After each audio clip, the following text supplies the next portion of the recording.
Ever browsed the internet late at night and stumbled upon something truly chilling? Chances are you've heard whispers of the dark web's most terrifying urban legend, the Red Room. The very name sends a shiver down your spine. But what are they, really? Are they a genuine threat lurking in the digital shadows, or just a campfire story for the internet age? Today, we're diving deep into the mystery of red rooms to separate fact from fiction. First, let's define what a red room is supposed to be. According to the legend, it's a hidden, interactive website on the dark web where visitors can pay, often with cryptocurrency, to watch a person be tortured or even killed in real time. Even more disturbing, the myth claims that viewers can influence what happens, sending instructions to the perpetrator through a live chat. It sounds like something straight out of a horror movie, and for a good reason. This concept is the ultimate nightmare of what the anonymous, unregulated corners of the internet could potentially hide. So, where did this terrifying idea come from?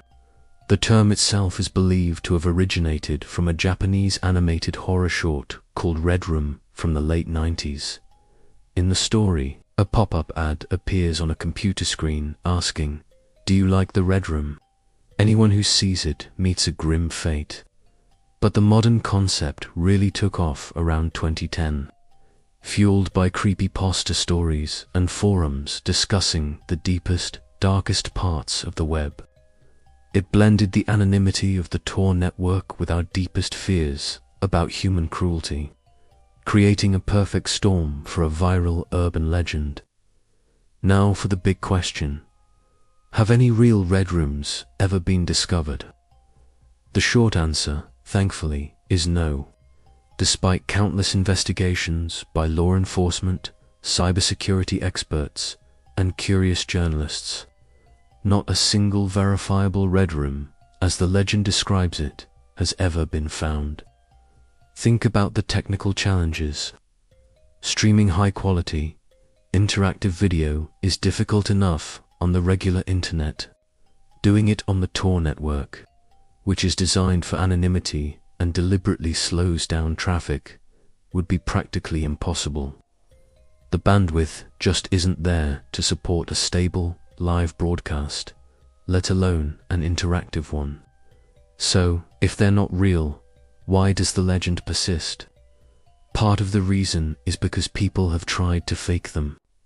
In 2015, a website on the dark web claimed to be hosting a future Red Room event.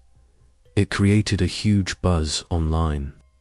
However, the site's owner later admitted it was all a hoax designed to steal Bitcoin from curious visitors. He created a fake site to capitalize on the myth, and it worked. Scammers know that fear and morbid curiosity are powerful tools, so they create these elaborate fakes to lure people in and take their money. Another reason the myth is so powerful is that, while interactive murder-for-hire rooms might be fiction, the dark web is home to very real and disturbing content. Law enforcement has shut down numerous sites dealing in illegal goods, stolen data, and horrific abuse material. The reality of these crimes is grim enough, and it makes the idea of a red room seem plausible. It's a case of a fictional concept being fed by very real-world horrors.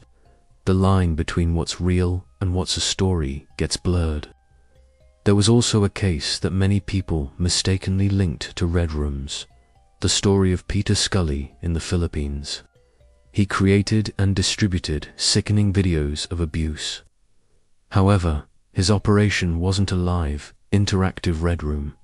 He produced and sold pre-recorded videos, which is a horrifying crime in its own right, but it doesn't fit the definition of the urban legend.